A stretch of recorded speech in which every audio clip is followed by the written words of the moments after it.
All right, welcome back everybody to part two of our discussion of the capstone of Comrade Maran on the historical roots of the conflict between Algeria and Morocco. The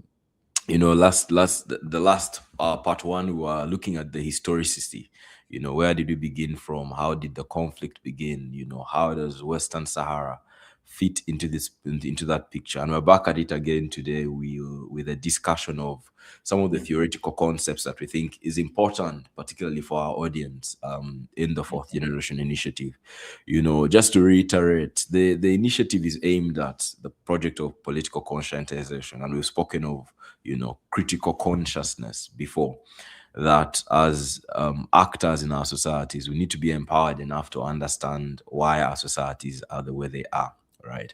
And we say that ideology, and particularly ideological tools of analysis, are very key in that endeavor, that we have certain philosophical concepts that we can deploy to make sense of why our societies are the way they are. So you can think of the task of the fourth generation as, helping us ask the why and how questions.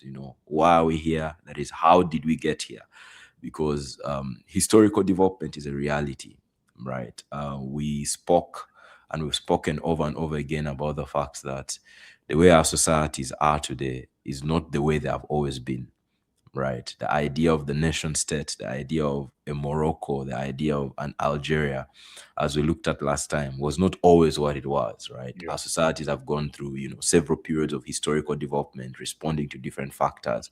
And so our task then as a new generation of, or even an older generation of leaders that is taking on new tasks, is to, ask ourselves how we got here, and by understanding how we got here, we can then sufficiently equip ourselves to answer the bigger question of how do we go from here, right? That is what underlies the fourth generation. So welcome back. For those who are able to follow the discussion from part one, we welcome back, Marwan again. And yes, comrade, so you can take us through Yeah. the theory of the Yeah. capstone. Yeah, definitely. Thank you again for this introduction. We'll definitely get to the theoretical part. I just want to do a quick recap of last episode, just a couple minutes, and to show Mm, some things that you asked for or Lemo last time, and I didn't have them. Let yeah. me share the screen. Um, um, okay.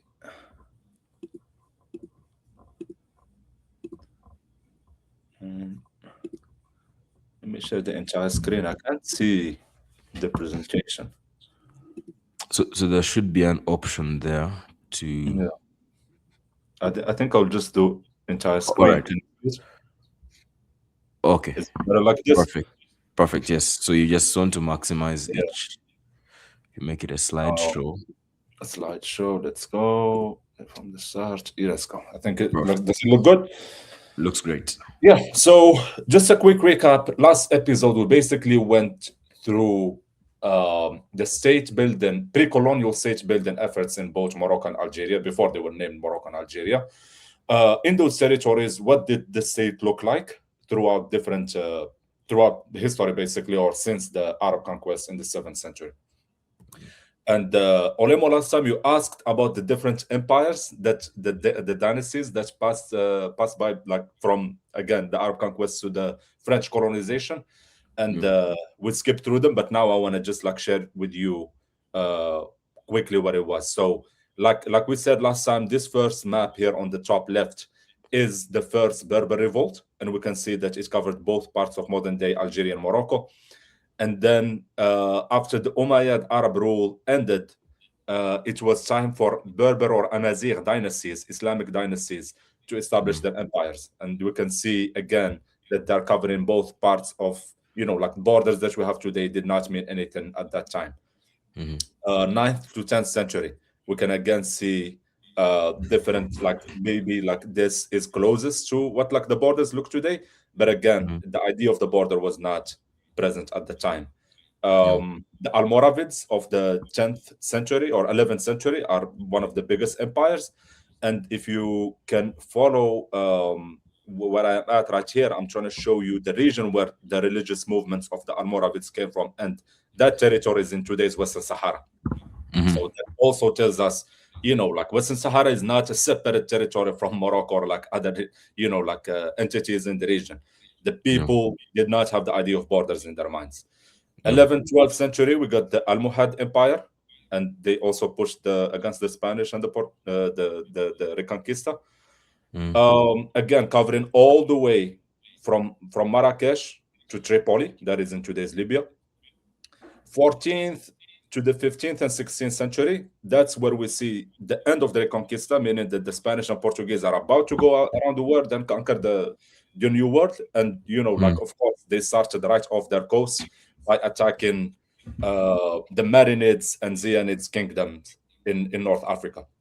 Yeah. Here and again in the 15th century, we can see there is a lot of Portuguese and Spanish territories or enclaves.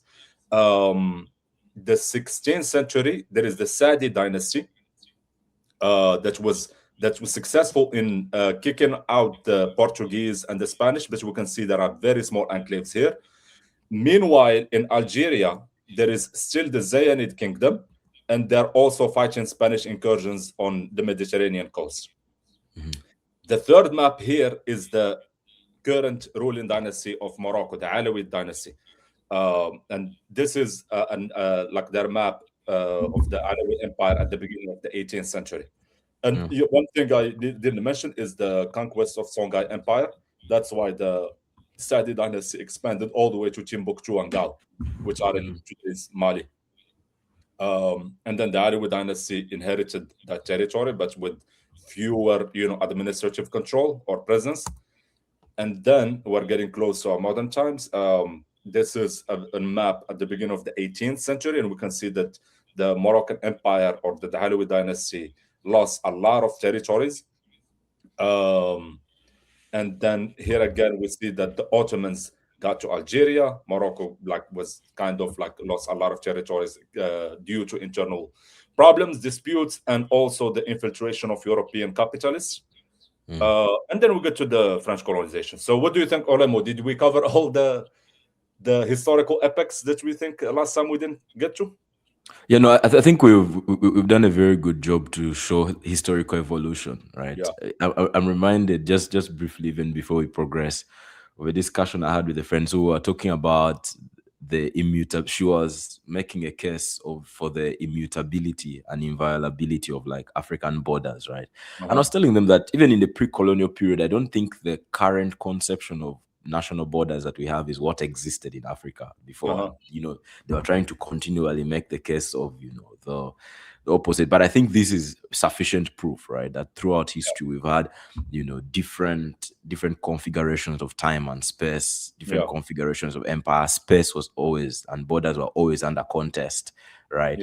And it's until we actually said they were inviolable, that's when they became inviolable, right, in the post-independence period. But I think this is very clear. Yes. Yeah. So there is that idea of like the borders was not like something that was, that Africans were familiar with. And then also the idea that Morocco had, or what became Morocco had had the opportunity to develop its indigenous state systems. And it mainly happened during the Sadi dynasty when they kicked off the Portuguese and Spanish. Yeah. They had and also the Ottomans, they stopped the Ottoman expansion in Algeria. They didn't get to Morocco. And they developed their own state mechanisms like the Makhzen, and they refer to Sharifianism, like what I mentioned, as the king says that he is the descendant of the prophet, and that gives him religious and political legitimacy.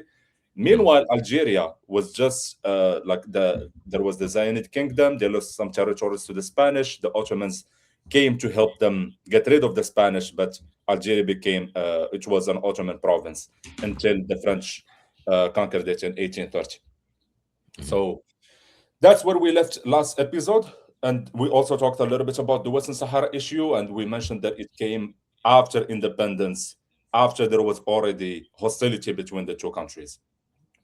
We mentioned different perspectives, but the common point between these two perspectives, or like many perspectives, is that Moroccans say that Algeria wants to have access to the Atlantic coast. They want to have a proxy state in Western Sahara. That's the goal is regional hegemony. Yeah. Algerians say Morocco want to take over Western Sahara and they want to reclaim the greater Morocco territories. That's also their version of saying Morocco is pursuing regional hegemony. So this idea of regional hegemony is like at the center of all these perspectives, and that's what we want to get into, and that's why we need Mr. Antonio Gramsci to help us understand um, this political situation in North Africa. So Mm, briefly, before we get to who Gramsci, just like the idea of hegemony, when we're talking about hegemony, we're talking about, like everyday language, we're talking about domination, we're talking about power. That's what hegemony most people think about. mm, When Gramsci basically defines hegemony as, like, hegemony for him transcends the sole meaning of domination, and it encompasses ideological leadership as well, meaning that mm, the strong, stable state that has successfully established its hegemony, it did not only do it through its monopoly of violence, but mm, also it actively used political society to circulate ideas, build institutions, and create what Gramsci calls a common sense. So this what establishes the rule. It's not just through violence or coercion, but that's what a successful hegemony is. It's like balancing between the two, and creating the idea of the common sense. And the common sense basically is the universalization of the elites group worldview as the mm, natural way of being. Basically, he's saying that the ruling elite has a certain worldview of like how society should be organized, how like taxes should be organized, how like the army and everything else should be done, and then they universalize that worldview to the subaltern groups, meaning like the rule, the masses. They make them think that this is the natural way of how things should be, and that's like a powerful tool for the ruling elite to not always go to coercion and military means to control people, but to use consent, meaning that people consent to being under the elite's rule because of like many things that they make them believe it's good for them to be in there.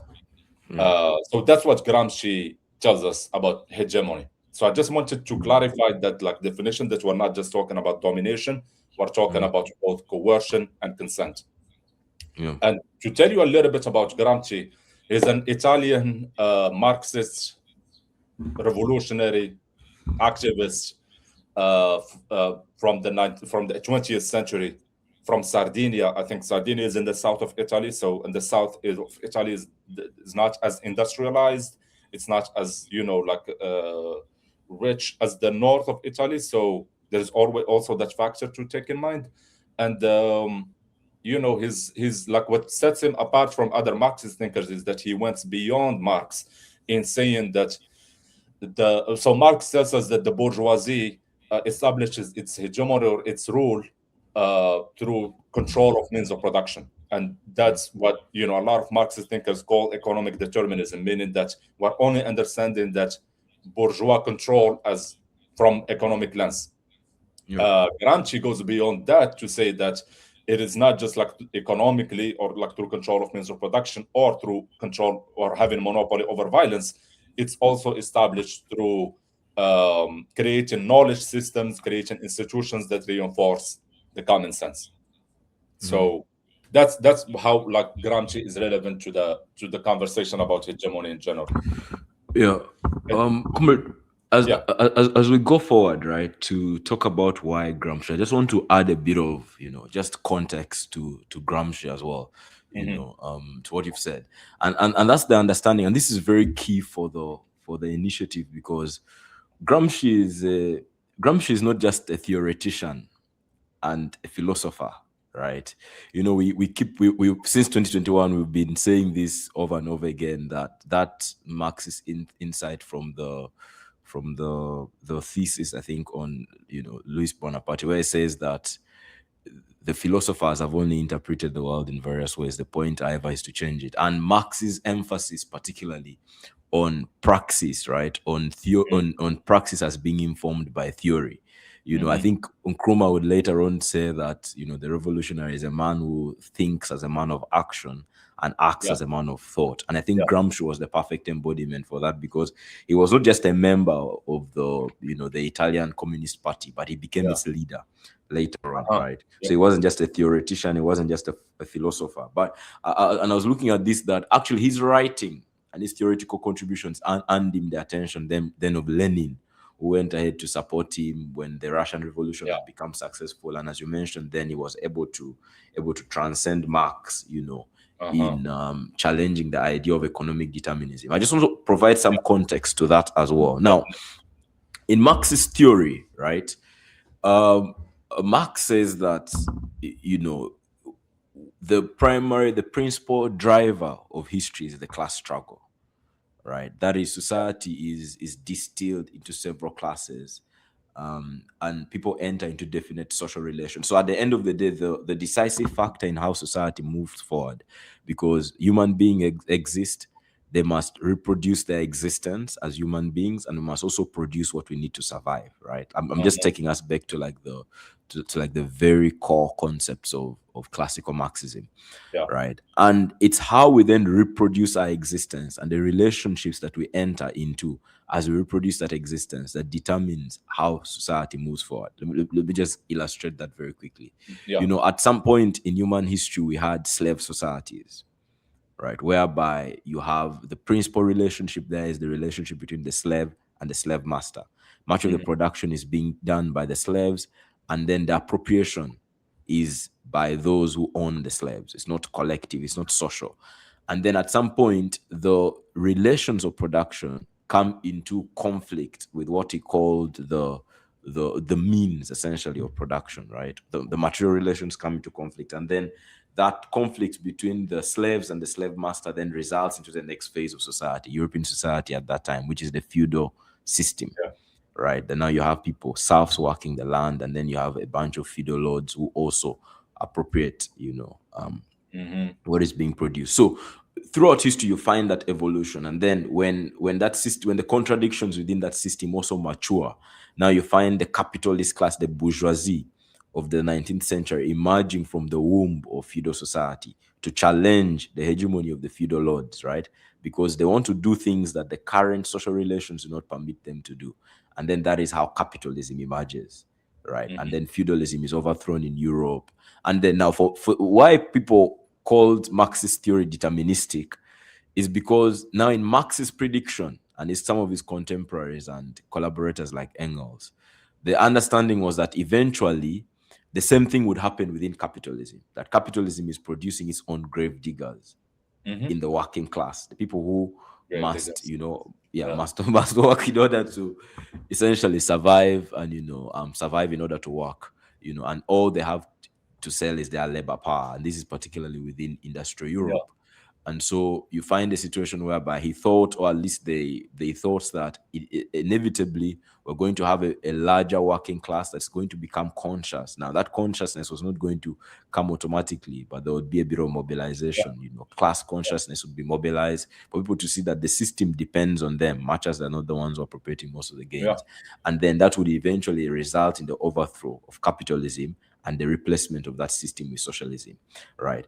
But then Gramsci comes in to say that it's not that it's just going to inevitably happen. There's a challenge, and that is that, and that goes back to something that Marx himself said, that in every epoch, he says the ruling ideas are the ideas of the ruling class. Mhm. So we That's the have common a, sense. Yeah. that's the common sense, right? We have a base, of how we produce and how we arrange ourselves around the production process. Yeah. For example, in the capitalist world that we exist in today, the people who run the system, the people who have who dictate what the main ideas of the day Yeah. are the people who are running, production, the capitalists, Yeah. the moneyed and the propertied classes, who then dictate their own values and understandings of issues on the rest of society, right? And the problem that Gramsci noted is that those values become very entrenched. Now, Marx in his system with Engels, if you read, I think, the Critique to Political Economy, they said that at every part society enters into definite relations. Yes, it says that births a social consciousness that determines our existence. But the insight was that we have a base, and that's the economic one, right? Of how Yep. production is arranged. And then that results in a superstructure of thought. So Yep. in a communalistic system, for example, you have the values that we'll have will be community-centered values. We appropriate communally. We do everything collectively, socially, Yep. produce socially, and we appropriate the products of our gain socially. In a capitalist system, you find out that production is social, in that it's the workers doing it, but then the appropriation of the gains of production are not social, right? It's the dominant class of capitalists that appropriate that. And so they then, going back and just I'll leave it here, going back Yeah. to what you're saying, they then make their values, the values that undergird the capitalist system, appear to be natural. And so Exactly. Gramsci's contention was that we're not going to wait that the facts of that ideological domination over the subaltern, over the oppressed classes in society, makes the revolution impossible, Yeah. right? So in order for us to have a revolution that moves us forward from capitalism, we Yeah. have to launch an attack on the values, on the current value systems. So it has to Yeah. be a cultural kind of resistance to what we Definitely. I have mean, today. Olemo, what you're doing is summarizing everything that I'm about to talk about. But exactly what you're saying Yeah. is, what you say as Yes. war of movement and war of position. Yeah. But Yeah. I just something that caught my attention when you talked earlier about, the what like Gramsci was. He was not just like an intellectual; he was like a revolutionary activist and whatnot. He Yeah. comes with a differentiation between the organic and traditional types of Mm. intellectuals. He says Yeah. that organic intellectuals emerge from a specific social class and function to elaborate that class's productive activity as a set of general principles. Those are Mm. the organics. The Yeah. traditional intellectuals, such as philosophers or the clergy, were remnants of a former historical stage who retained social prestige but no longer directly served as a productive class. Mm. Intellectuals were therefore rooted in material relations of production but undertook the critical elaboration of that activity in a new and integral conception of the world. Those are the Yeah. organic intellectuals that, they reflect back to where they come from, the social classes, and see how they can elaborate a new worldview or like a new way of basically doing things Yeah. based on where they came from. Yeah. This is opposite to the traditional intellectuals. So he Yeah. also like talks in depth about as an intellectual, as a scholar, what can you do, and I think it touches on what Marx says about philosophers have interpreted the world so far. We need to change it. um Mm. that's the first thing. The second thing I was gonna mention is what you mentioned, the superstructure. And Mm. um, Gramsci, when explaining the process of how a state establishes its hegemony, he talks about a passage from the economic base or the structure of the sphere that is like the worldview of the ruling elites, Yeah. moving from the structure of the sphere to the complex superstructure. That is like the institution, the knowledge systems, and everything else beyond like the economic base. Yeah. And he gave the example. Basically, he's referring to like this transition or this passage as the passage of the particular interests of a group to or a class to the creation of like universal institutions and development of ideologies. That's the passage from the sphere of the structure to the sphere of the complex superstructures.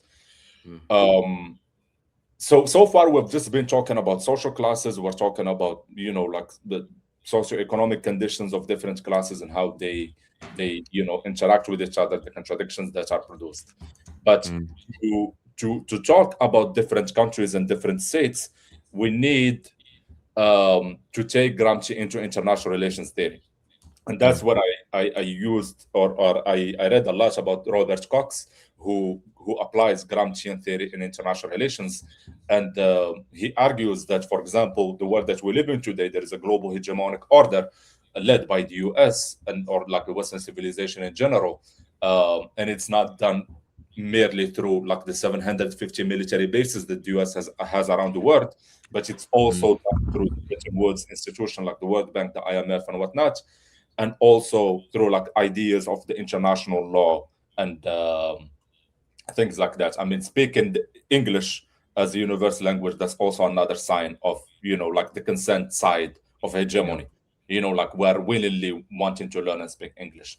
Mm. What a lot of countries are voting, and they have in democratic elections. That's also another aspect of that consent or the superstructure that's that the West or the US has built to solidify their hegemony, their global hegemony. Mm. So Robert Cox is the one who we're going to be talking about when we're talking about Gramscian theory in international relations. Okay.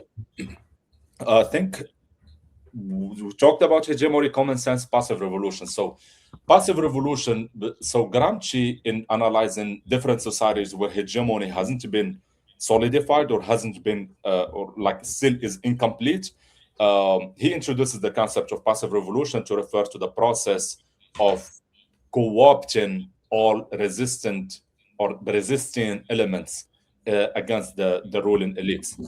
Mm. And this co-option takes the form of political and like economic transformation, given like positions to like people who are potential resistant. They neutralize certain elements. Um, it's basically like slowing down the revolutionary upheaval that's like bound to happen. Yeah. And that's the reality of a lot of industrializing and post-colonial states. Mm. And here where we also like gonna be using post-colonial theory as an addition to Gramscian theory in international relations to better understand the case of Morocco, Algeria that we're talking about. Mm. Um, so yeah, he's saying that like in this industrializing and post-colonial state, the bourgeois class emerged unevenly, not like like in some European countries, not all of them. So passive revolutions basically manifest as fragile and contested hegemonic systems. So that's what like when we're talking about the post-colonial state, that's what in Gramscian terms how we understand it. Uh, so the fourth question we have is how does the subaltern respond to hegemony? So far, we've just been talking about how the elites formulate their rule and solidify their rule, but we haven't talked about how the rule, the masses, like the subaltern groups, engage with this double-edged sword of hegemony. Like both the Mm. coercion Yeah. and the consent.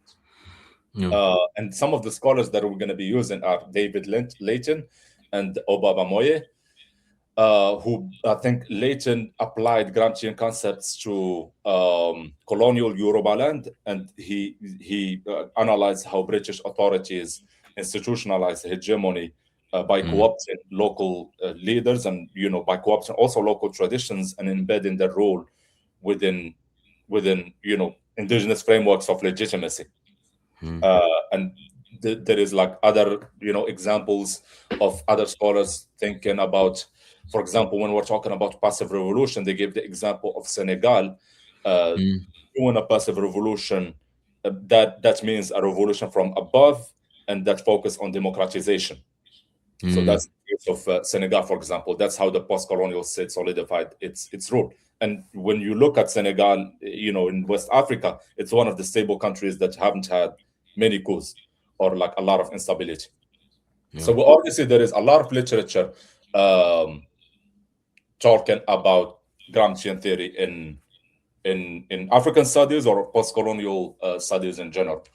Um, but yeah, so the subaltern group have two choices: either to consent to the hegemony or dissent, to Yeah. go with it or to go against it. And when we're talking about like when we say established, solidified hegemony, what like that, for example, there is this quote from Edward Said that says, and I have it in the paper, that says that no vision, like the vision of the ruling elites, no vision has a total hegemony, or like no vision will not have any resistance. Like there will always be resistance to Mm. to to that common sense. It's just how the ruling elites engage with that resistance.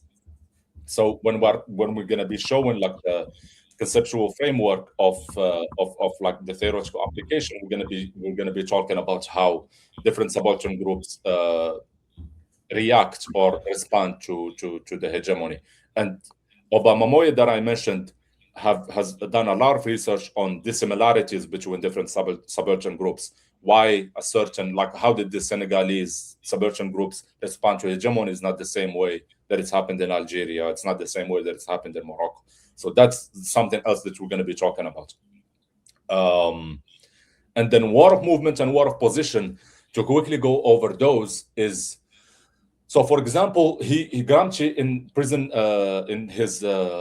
in his book Prison Notes, he talks about, he gives the example of the Russian Revolution as war of movement, meaning that there is like a social class, or like people, like a certain group who leads a direct assault at the state, and takes over state power in like I said, in a, I think he uses like direct assault, in taking over power. That's the war of movement. And then you got war of position, and that's how he referred to other countries where there were other European countries where there were revolutions.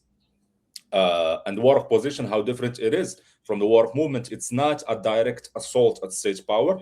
Instead of like targeting the coercion side of hegemony, it targets the consent side of hegemony, meaning it's war of position is basically targeting the knowledge systems and the institutions and the ideas that are embedded in people's minds and changing them. Then comes the direct assault at the state. So it's a slower evolution, and it goes over a long time, and it starts maybe with passive revolution, and then it changes into something else. Yeah. And that's what also, I didn't mention it here, but Gramsci has a term, transformismo, and I think that's how, like, the ruling elites change how the subaltern groups, react, whether they're gonna have a straight, assault, direct assault at the state, or like a war of position. Depends on how the ruling elites have used both coercion and consent.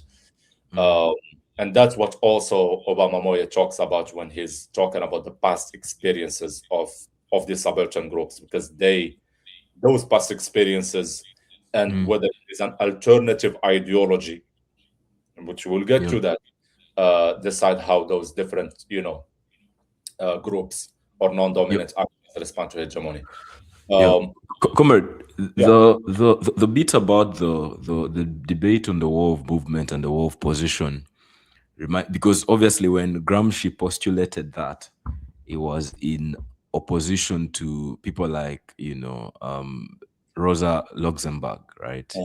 Who was also a very key leader of the communist movement, I believe, in Germany by then, and even people like Leon Trotsky, and Lenin himself, people who believe that, essentially we must mobilize, the working class in order to, as you said, launch a direct assault against the state. And then once we have the state, we can have a dictatorship of the proletariat, right? And once the proletariat now has control of the state, the communist values can now trickle down. So I think that it's very important to stress how this is very counter current, right? It's very counter to the current of the time in terms of the streams of thought at the time. But it also reminds me of a concept that political scientists came up with later on, the concept of despotic and infrastructural power. That despotic power would be, and I think that's very related to when we talk of domination by consent, right? Hegemony, hence Gramsci's hegemony, or domination by force, right? By force, by might. So despotic power would be now the state's raw ability to impose its will, over society through coercion.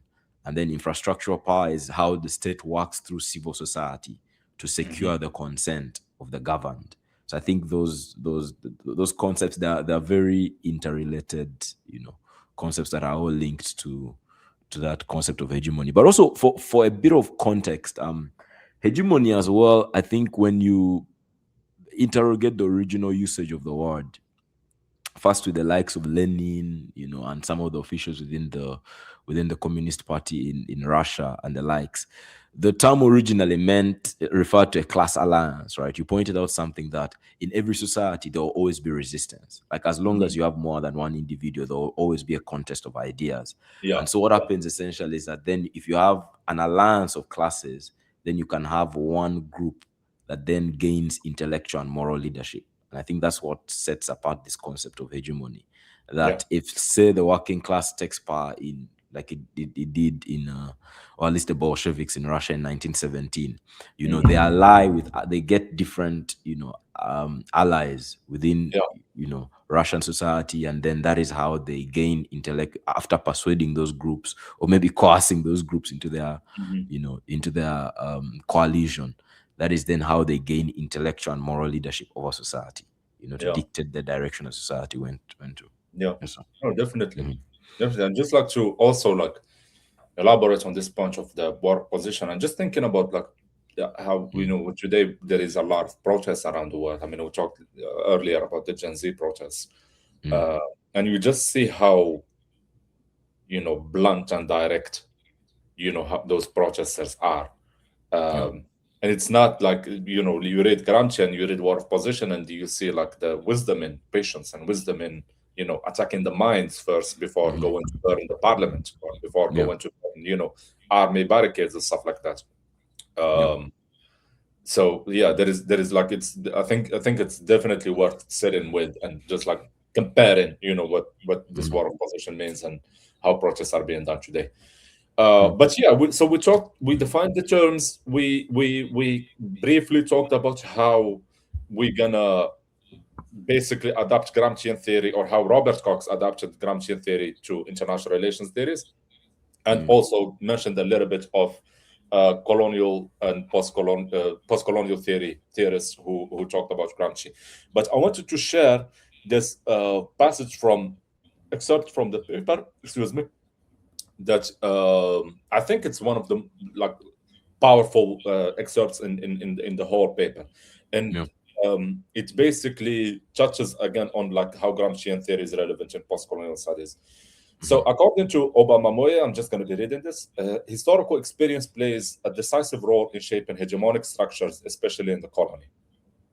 And that's what I told when I mentioned the past experiences, the historical experience. So Yeah. Fanon notes expressly in this regard that colonialism is not satisfied merely with holding a people in its grip and emptying the native's brain of all form and content. By a kind of perverted logic, it turns to the past of the oppressed people and distorts, disfigures, and destroys it. Obama Moye argues that prolonged socio-political dispossession leaves subaltern groups more susceptible to consenting to the order of hegemony, as historical trauma erodes their ability to forge coherent counter-hegemonic strategies. Those counter-hegemonic strategies that, like the new bourgeoisie is forming to, or like Mhm. the anti-colonial class, like in the colonial state, are forming to Mm, establish their own independent state. Those are the counter-hegemonic strategies. So if there was a lot of prolonged for a long time, prolonged socio-political dispossession, there would be less chance that there is like a counter-hegemonic strategy or ideology that emerges, because mm, the historical trauma has eroded their ability to think of any alternative to what like what they have, the status that they're in. That's yeah. what Fanon, that's what he says. The colonizer distorts, disfigures, and destroys the memory of the oppressed people, not just like empties it completely, Mm, like distorts it and disfigures it. So to continue, however, Fanon complicates this assertion that like the subaltern groups, if they have been oppressed for too long, they can't think of anything else. He mm, complicates it by highlighting the dialectical tension colonialism creates, which is a system that both suppresses and inadvertently produces the conditions for its rejection. Whether the grave outcome, diggers. It produces. this is like a Yeah. powerful sentence Mm, right there. yeah. So whether the outcome is consent or dissent depends on whether the trauma is absorbed as an inevitability or transformed into a collective counter-hegemonic consciousness capable of challenging the dominant order. Mm, So basically, what Fanon, in like Fanon's term, like the last sentence is what he calls socioeconomic consciousness. And yeah. socioeconomic consciousness goes beyond the national consciousness. And in fact, like I think I have the quote right in front of me. Just one second. Mm, So Fanon underscores the importance of socio-political consciousness as an essential instrument for liberation. If nationalism, and this is what he says, If nationalism is not enriched and deepened by a very rapid transformation into a consciousness of social and political needs, it leads up a blind alley. And that's what happened to a lot of African countries right after they got independence. Um, the ruling elite, whether they were like genuinely wanting to establish some indigenous system and break from the colonial yoke or not, they both those groups, different groups, both face structural and agency constraints that didn't allow them to concretize the realities or the promises. They didn't let them concretize the promises that they made before getting independence. And once they got Yeah. independence, it was a completely different reality. Yeah. The De Gaulle from France says, like for the French colonies, our view of or our vision of independence is independence and inter-independence. Like you're Mm. gonna get your Yeah. independence, but you're never gonna get out of like French French. dependence. Yeah. Yeah. That's And what. yeah, comrade, I think that point is very key. That I was reading Cabral, right? Mhm. And to go back to what Obama Moye says, which is very, very important, that you have an analysis of the hegemonic structures, that historical experience is shaping what society looks like, the configuration of society, right? But I think, Cabral asserts something else, that, we normally say that the history of the world is class struggle. And, Cabral writes and he says, yes, he agrees with this. But the historical experience of the colony and the post colony is that the class struggle is not just the struggle between the different classes in colonial society. Let's say between, let's say the monarchy in Morocco and the groups that are outside the monarchy, right? Mm. Or in Algeria between the FLN and the people Yeah, that are part Islamist. of the elite, yeah, and then other people who are part of the what we call the Wananchi, the people at the grassroots, but the fact that there is a third element that we often forget when we are doing an analysis of Africa, and that is the colonial class itself, which Mhm. is not in our countries. So he says that in the colonial situation, what is actually happening is that the history of this, what colonialism does, that colonialism extracts the colonial state or the colonized people from their own history, which would have been dictated by their own internal, class struggles. It then brings them into the history of the colonizer, and then the colonizer becomes the new dictator of the direction that they take. And we have enough contemporary examples to think about this. Oh yeah. Look at the example of most national liberation movements, and you pointed out Fanon's critique, but even how, for example, an NRM in Uganda capitulates eventually to neoliberalism. Mhm. So you don't just have, you have a movement that is very clear-headed about the direction that it wants to take Yeah. Uganda to, how it wants to get there, the type of society that it wants to have.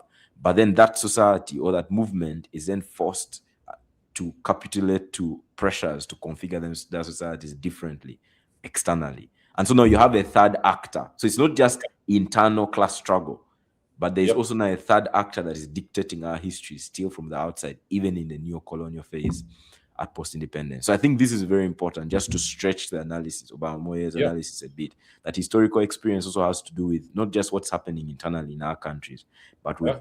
outside, influence as well. Mhm. And that's exactly what Fanon said. Yeah. He said that if like the revolutionary movement is only concerned with like the nationalist cause, Hmm. and it's not looking at the third element that you're talking about, the colonial Yeah. class that's not even in the country, that's abroad, that's calling the shots. Yeah. If they are not concerned with like those issues or like that class, the Yeah. national consciousness movement is just remain as an empty, shallow movement. Yeah. They're Yeah. gonna be talking about Western Sahara, as Yeah. this is part of Morocco, or this is part of Algeria, or they should be their own country. It's the Mm. socioeconomic consciousness is asking questions of why, like, what is Algeria? How did Algeria came to be? Why do we have these borders? Same with Mm. Morocco. Like all these questions that people didn't ask, and the ruling Mm. elites did not want people to think about those questions because they want Yeah. to like simplify how they rule. So they Mm. create these like national causes, and like they basically that makes the job of solidifying hegemony easier for them. Mm. So moving to the theoretical application part. Unless, Olemo, you have some questions or anything from like just explaining the theoretical terms.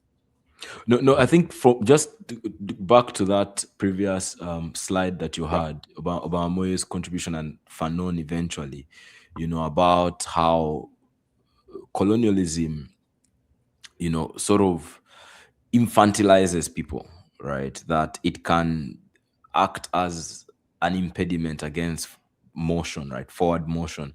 When you're speaking about that, it reminded me of the northern Ugandan situation. Yeah.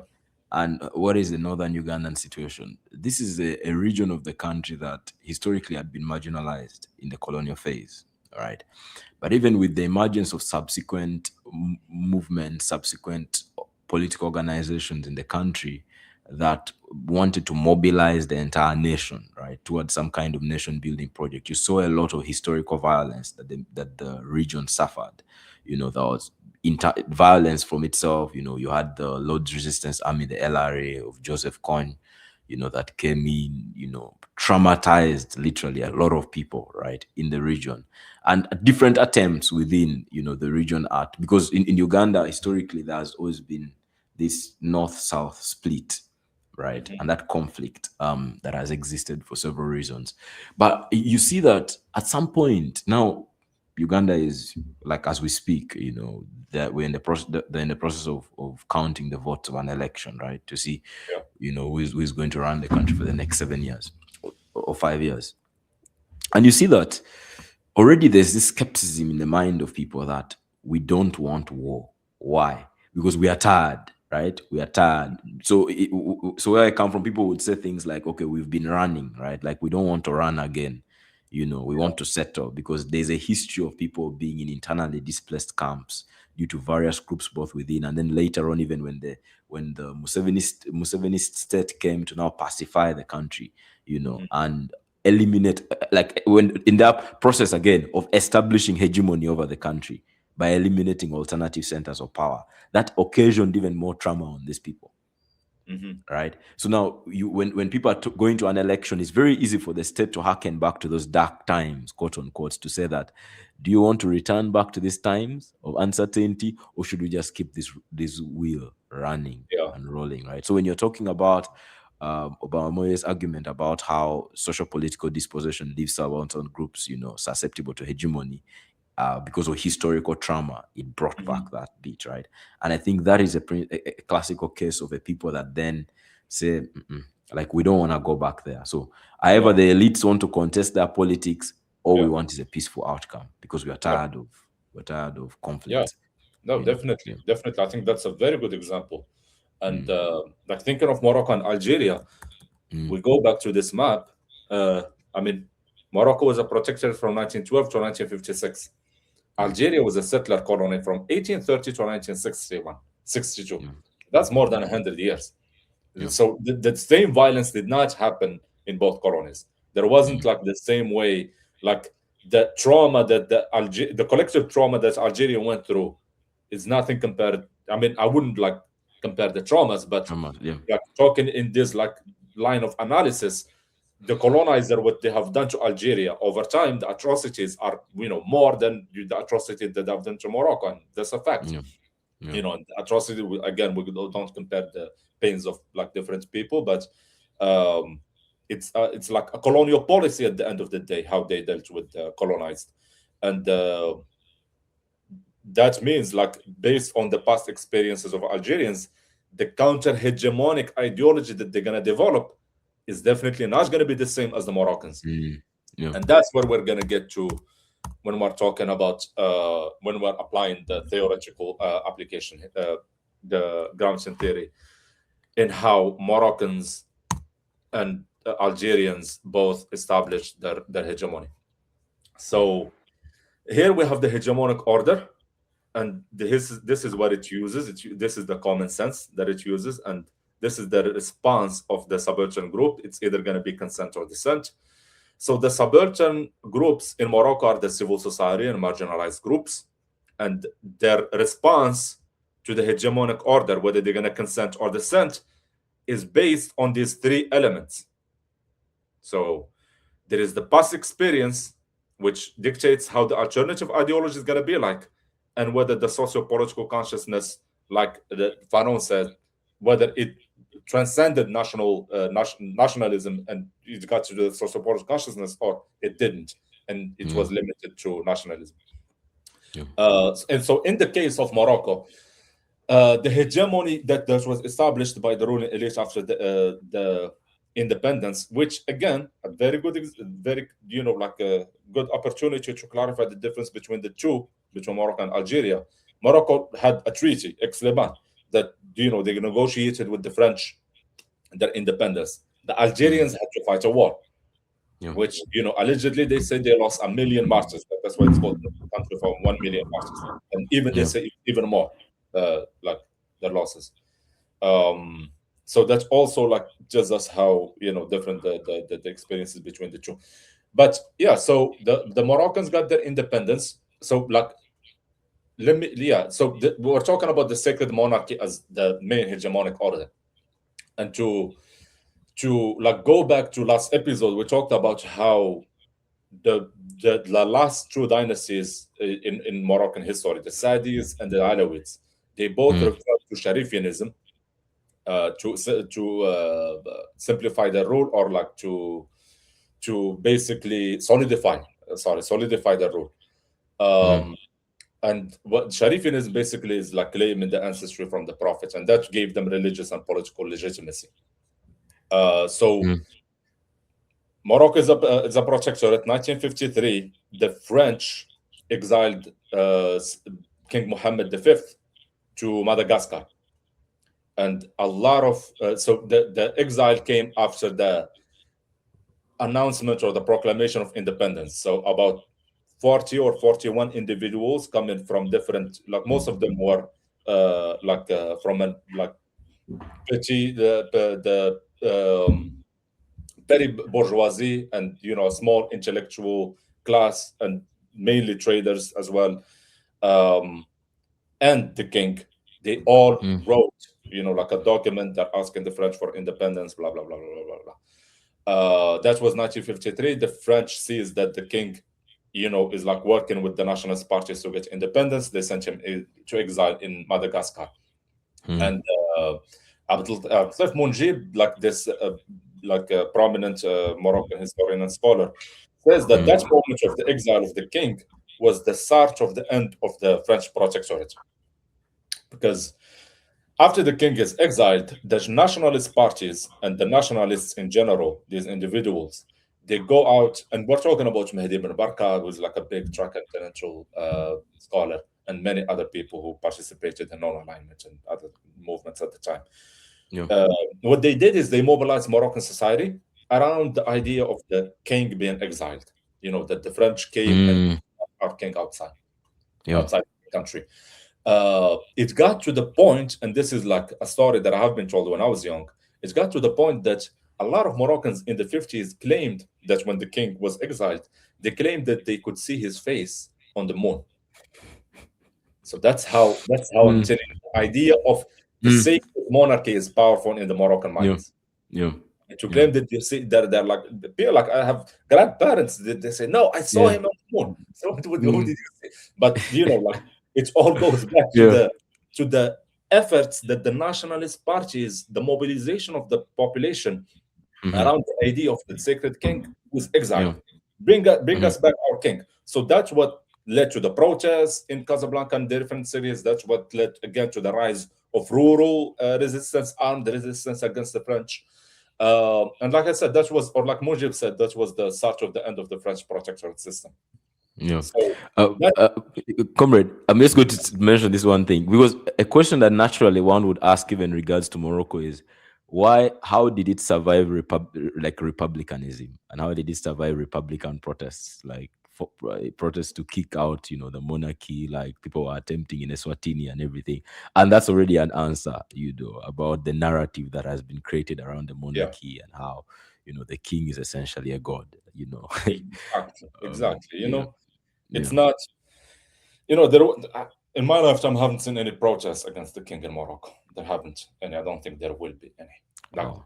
just the recent, just we're go digressing a little bit, but the Mm. recent Gen Z protests, Like I had some hope, like this mm, youth, very revolutionary and whatnot. And what mm. they're asking for is we want to kick out the prime minister and his, like mandate. And this is the fourth year. Like he's done. but but You talk but the about the monarchy is sacred. who's like, They're yeah, sacrosanct. who has the most executive power in the country? Mm, Talk about mm, that individual. But yeah. again, we can't hold him accountable. We can't hold the king accountable because of his sacred status. And when I'm Mm, talking about sacred status, Olemo, it's enshrined in the constitution. And that was until 2011. The king mm, is a sacred person. You're not allowed to say anything, small or big, anything that's against mm, the king or the royal family. mm, That was only changed in 2011. That's when the idea of like the sacred king. And I think it's still like informally, and I think in like how things are done, I think in Morocco that there is always like the sacred monarchy. So yeah. that formed the basis for the hegemonic order that would come after the French leave. Mhm, Um, so the king, like I said, enshrines this like sacred status in the constitution. The subaltern groups, now we're talking about civil society. We're talking about nationalists who mobilized the Moroccans when the king was exiled. We're talking, some of them didn't want, like Mehdi bin Barka, did not want to give all the political powers to the monarchy. But mhm, when the king came back to Morocco, he found out that he has immense political power in the kingdom. He could go down to the mhm, street and tell the people the sky is red. They're gonna believe him. That's how powerful he mhm, was. yeah. But the king, also the royal family is smart. They from the get-go they limited what the nationalist parties can do to the royal family or the royal palace by taking Mhm. themselves out of politics. They control politics, but they are beyond politics. The I don't know beyond. how, like, Yeah. if you understand this. They're sacred. Yeah. Yeah. This so-called like Mm, political decision making is done through them, but they are above like the politics, political games that when we talk about politics, they're up mm, beyond that. So that's what also gave them like more protection or more power. uh, so the subaltern groups are the people, like secret people who, like secretly did not want the king, or like did not wanna, or wanted to limit his executive power. There is the marginalized groups, and here we're talking about specific ethnic groups, like the Reef in the north has been historically marginalized, and the Sahrawis in the south who want independence and establish their own country as Western Sahara.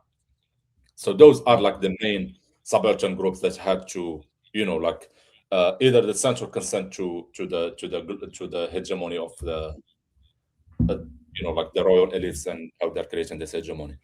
So like Obama Moye said, we're gonna go to those three elements that uh, tells us how this response will be. So yeah. basically, there is the past experience of a fragmented empire, the idea of Morocco, like the greater Morocco. Let me go to this map. So there was this whole empire, the French and the Spanish and the Portuguese divided it, and like that's basically like a fragmented empire. There's like this foreign humiliation. When we're talking about losing territories, we're also talking about certain Moroccan elites that also lost their privilege, and they had now to like compete with European trades basically. Um, there is also I think that's it for the past experience, and plus like the Mm, humiliation that comes with the colonization. mm, The alternative ideologies is what the subaltern groups can, like what Fanon said, whether that past experience can be transformed into a collective socioeconomic consciousness, or a counter hegemonic strategy as well, or is it just going to be seen as an inevitable episode that happened in history? And mm, in the case of the Moroccan subaltern groups, like what formed the alternative ideology is the monarchy itself. The alternative ideology was the one that's like nationalist, rallying the nation around one king. Like it's a mm, familiar phase. There is also when the king wrote his name on the list of people who wanted independence, they called that the revolution of the king and the people, and it's like a mm, holiday today. So just the idea of the revolution of the king and the people, like if you are Moroccan, you like you feel a lot of pride when yeah. think, oh yeah, the king fought with his people against the French. That's the alternative ideology. That's when the Yeah. French leave, we have like this nationalist monarchy that we can cling into. And Mm-hmm. finally, the socio-political consciousness that Fanon was talking about, it was deliberately redirected towards national and territorial sovereignty with the Western Sahara mobilization. So in Mm-hmm. 1975, the king does the Green March that I mentioned last episode, and the Green March is basically the king selecting 350,000 Moroccans and marching with them from central Morocco all the way to the south to for them reclaim Moroccan territory that was colonized by Spain for 100 years. That was the goal. That's how they saw it. And that's the Green March is the main element of consent, or like the main Mm-hmm. element that pushed the suburban groups to consent. They saw it Consent, as yeah. a national cause. That's what like a lot of people have a lot of pride. The grandparents and everything. They're all like, oh, I went, I served in the Green March, I marched, like, and they were not armed. Mm. They just had the Quran and Moroccan flags. Yeah. So like it was all like this peaceful march and whatnot. Um, and then there is still a group that's even with like the Green March and everything. Like I said, the Sahrawis for them they called it the Black March because Yeah. that wasn't like peaceful for them at all. That was just bringing settlers who are gonna Mm-hmm. stay in that territory. And years later, it proved very advantageous to Moroccans because when the UN tried to do the referendum in Western Sahara to see whether the Sahrawis want independence or not, there was this big question of who can vote, who are real Sahrawis, Mm. are there So, these people because they are the housing settlers who have come in, and then yeah, exactly, and yeah, that's like a very mm. smart move from the king. I mean, King Hassan Yeah. II, very smart politician. So just to give you some context, And that's essentially what the Israelis are doing at the moment as well, right? That when you have so many incursions, for example, into what would be Palestinian territory, it then becomes more and more impossible to intervene necessarily to carve out an yeah, independent Palestinian state. Yeah. exactly. So for example, the Sahrawis are saying these are settlers. The Moroccans are like, no, we are Moroccans who are getting our land back from Spanish. Do you see Hmm. like the contradiction here? Yeah. Um, but yeah, so the descent part comes 2 years before the Green March, actually. So this is why I said it's a smart move, not just to reclaim the territory, the Western Sahara territory, but also to solidify his rule. So in 71 and 72, in the history of like modern Morocco, post-independence Morocco, we never had a coup d'etat, except for 71 and 72. There was a failed military putsch against the king. 71 was in his birthday party in the royal palace, and the Yeah. king manages to sway soldiers who came to kill him into his side. And with Mm. just a couple of soldiers, he manages to take over the royal palace and then executes all the colonels that called the coup. Yeah. The following year, 1972, he's coming back on a commercial flight from France, and there is two military jets, Moroccan fighter jets, that shoot the commercial plane. It falls. Most of the people in the plane die, except for the king and the pilot. So those two events even solidified the idea that the king is divine to the Moroccans. They were like there were two attempts against Mm. the guy does And he not. survived. He does not die. So like it bolstered the divinity of the monarch, but it also gave him the opportunity. So at the independence moment, the king went beyond the political parties, but it Yeah. was it was in the same position as the army. After the coups, that's when the king or the royal palace basically goes beyond the army and then sits at the top of the country. That's when we were talking about Uganda earlier. You mentioned the army as like an Yeah. essential element in what will become. That was the case in Morocco. The army was about to remove the king and establish a republic. I mean, in 71, like the soldiers, because they spent a long time in the royal palace fighting and looking for the king. In Mm. those like many hours, the soldiers went to the national radio and established the end of the monarchy and the republic. Long live the Moroccan Republic. A couple Mm. hours after that, the king is like, "No, I'm alive. I'm back." Like there is nothing of like Mm. that sort Yeah. of like Moroccan Republic. So that's a Yeah. good example of the sense. So there were elements in the army that did not want the king and tried to assassinate him in two instances. In 75, just 3 years after that, he comes up with the idea of the Grain March. So you understand, like he knows that people don't like him in the elites, but also like his idea of like getting back his legitimacy is like to organize this march. That's why I Yeah. think it wasn't just about Western Sahara; it was also about domestic legitimacy for the king. Yeah. And I Um, think that mobilization of the masses also helps now insulate against any elite attempts against his power. Because and now, if that's you a are any very yeah, That's a very if you important point, Olemo, because today mm, when we're talking about the king and when you are asked like any Moroccan, what's going wrong with the country, they're gonna be like, oh, it's the elected officials, it's the elected, it's the prime minister, it's the ministers. When you talk them about the king, they're like, no, the king is good. It is the elected officials, the politicians that are corrupt. So that exactly touches on your point of how like that insulated him from basically he's on the side of the masses, he's on the is side of the yeah, people, and it's yeah, the elites that are messing up the country. yeah, Just to give a couple more example of like the descent that like it wasn't complete solidified hegemony. mm, We had very brutal crackdown on protests in the 80s, and that came after the structural adjustment programs of the IMF and the austerity measures. We had people going out protesting because the price of bread was expensive, and they called them bread riots. And it was literally the army went and started shooting at people in the streets who are holding pieces of bread and protesting.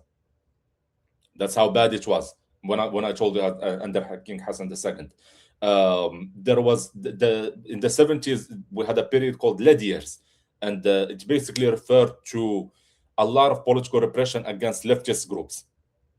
So they captured a lot of. There was this movement called Ila al-Amam, or forward, marching forward, something like that, and it was a big Marxist leftist group that completely got dismantled by the ruling elites. So there was yeah, example of dissent, and even like mm, more. So yeah, when in 1999, that's when the transition happens to Mohammed VI, and then he fires a lot of like generals and stuff, people who like led those prosecutions. But still, like people were thinking, yeah, 2000, early 2000 Morocco is like democratic and whatnot. But mm, again, in 2011, 20th February movement happened. The so-called Arab Spring happened. I don't think it was a spring. Maybe it was a winter or fall, not a spring. So that happens, and yeah. 2016 there is a lot of protests in the north. The Reef people who have historically been marginalized. All of those protests basically reveal cracks in the monarchy's hegemony. Yeah. So So essentially, resistance is still ever present, right? it It's will just always be how, present. Yeah. yeah, So that's what Edward Said told us. So that yeah, hegemony will never be like calm with no contenders. hmm, That there will yeah, always be dissent. Except that the question is how that dissent or that resistance is co-opted through mm, consent yeah, or yeah, coercion. yeah, Uh, but yeah, so I think the example of Morocco is basically clear. Oh yes, this is. I wanted to show you this, the sacredness of the king. This is the famous painting of the Moroccan king. I think if you just go to Google and write Moroccan king, you're gonna mm, be like you're gonna find this painting. And yeah, until today, Olemo, this dates back to the 16th, 17th century. This like painting.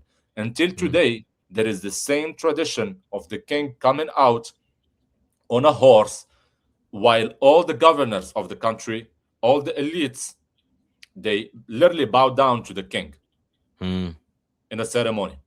Um, and the idea that he's on top of the horse is very symbolic because if you see everyone else is on the ground, it's on the except ground. the Yeah, person of the king is above yeah, everyone else. So that yeah, also I think just wanted to share this with you yeah. to show the sacredness of the Moroccan monarch in Moroccan people's eyes.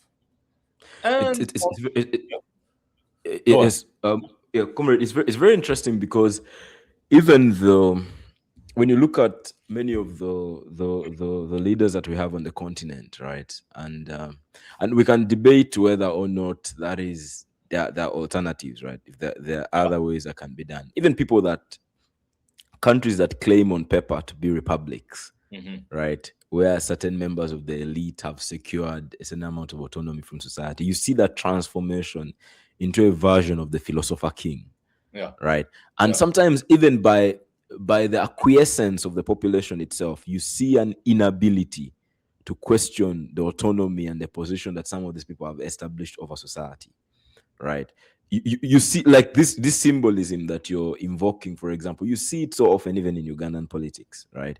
Whereby everyone around the president seems to have lost their heads. Like people cannot think anymore, Yeah. in the president. And so they cannot even offer an intellectual challenge to the president, like further reifying that identity, almost reifying his identity as some kind of philosopher king that exists among the people, and nobody can take away from his political genius, right? Like nobody can take away from his ideology. Like the man is Yeah. like ideologically very sound and ideologically very clear. You cannot Mhm. take that away from him, right? And you have to Mhm. give him, the credit for what he has done in the country and for what he has done. But you see that all that, you can think of it as like sometimes it's just very sickening lackism. There's honor, right? And then Yeah. there is just sycophancy.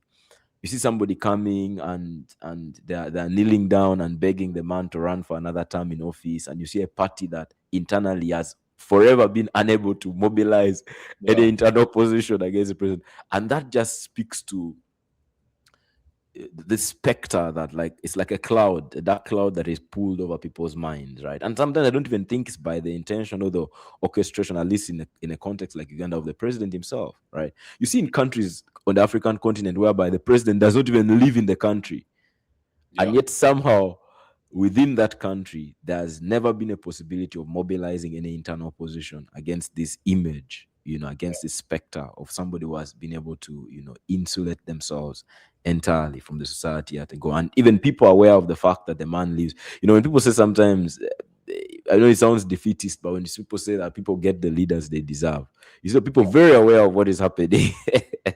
Yeah. You're Yeah. still going ahead to vote I for mean, president who yeah. doesn't live in your country. Yeah. Yeah. I And mean, you don't think but that there's any alternative, out. And I think that's the power of hegemony, that in your mind that you reach a point whereby there is no alternative to the current setup and to the current arrangement. And I think that's when now that consensual domination is happening. mhm. I mean, what you said reminded me of this quote that I remember, that from Mm, reading, I think, an autobiography of a Moroccan general who was living during these times.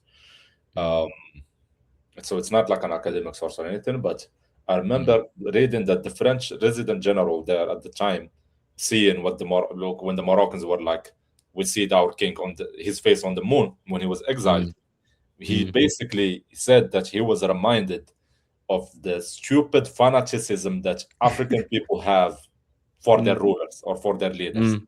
He was Yeah. like, this is a good reminder of like how like Mm, fanatic they are about their leader, basically. yeah. So Yeah. yeah, it is definitely something that like you can see this pattern like in other Yeah. contexts and other countries as well. Yeah. I mean, Um, there's a fine line between respect and honor and just, Wash. obeisance and worshiping. Yeah, Like there's a very fine line between those two things, particularly when it comes to politics. yeah.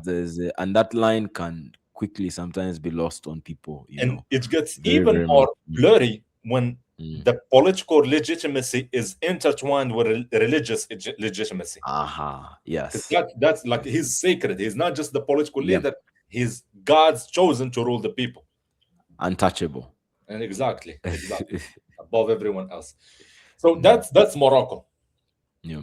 and then we get to Algeria. So are we Comrade, good on time, by the way, Olemo?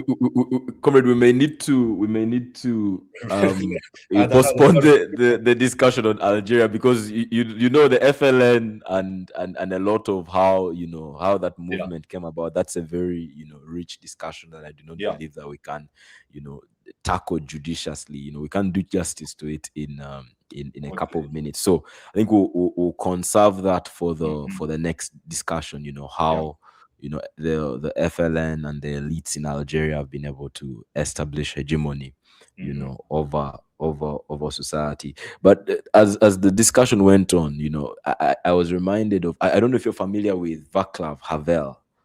Who was the he was the I think he's the one who led Czechoslovakia to I think independence, or at least self-determination from the most of those Eastern European states, right?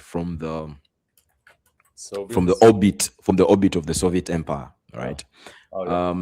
And Havel has that concept of ideology in his essay, The Power of the Powerless, right?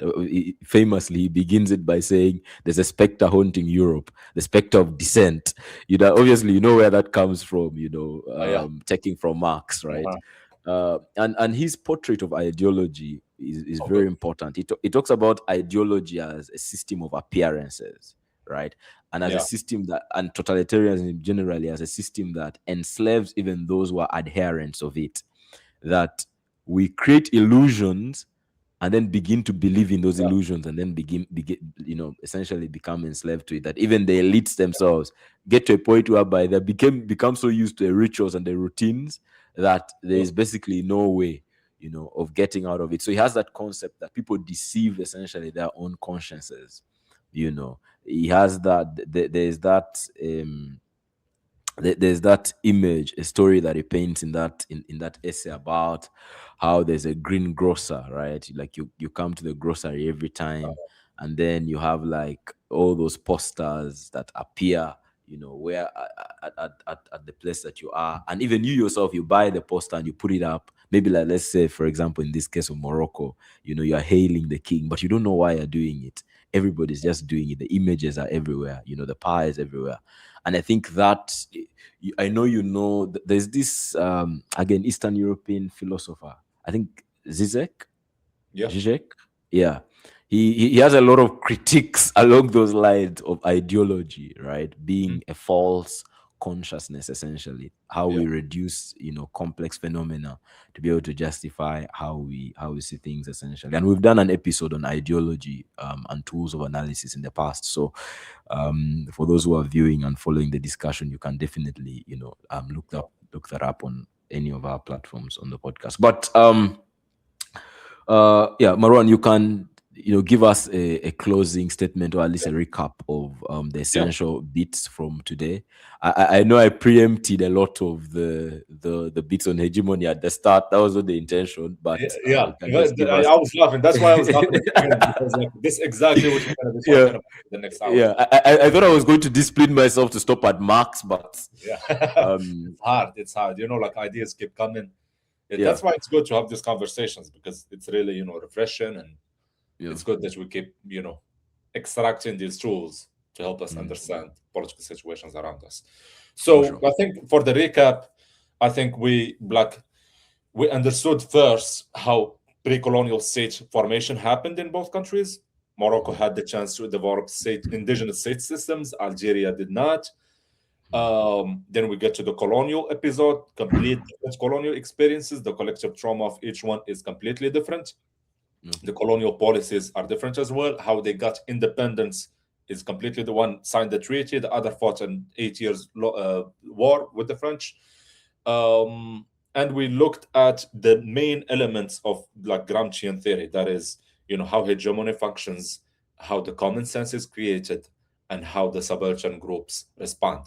And they respond based on the past experiences and whether there was an available alternative ideology for them to follow, and whether the nationalistic movement transcended to socioeconomic consciousness or it remained limited to nationalism.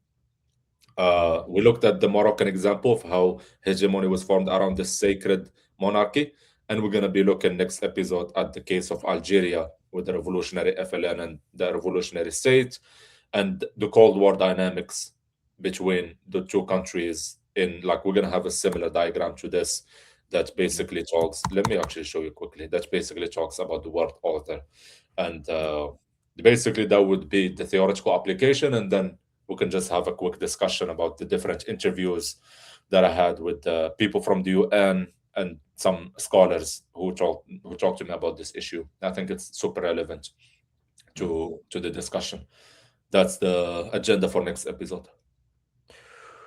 All right. So just to Me close, right? sharing the yeah.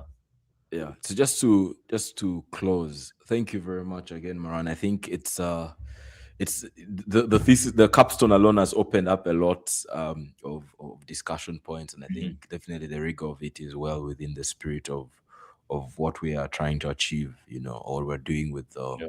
with the initiative. And you can always catch the discussions, the capstone as well, in the description of this Mhm. episode. Engage with it. If there are any questions as well, let's feel free to reach out. Let's engage Yeah. with Yeah.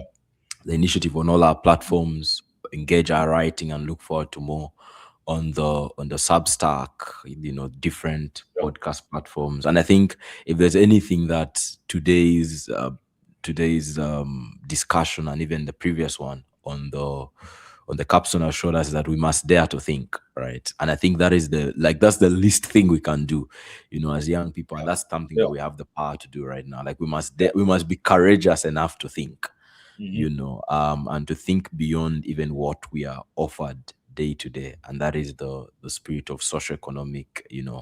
consciousness or conscientization. It means Yeah. going beyond what you see every day. Exactly. Other, Exactly. yeah. Yeah. Otherwise, until then, let's take care, and we'll see us all in the next episode. See you then. Thank you. Bye. Bye. All right.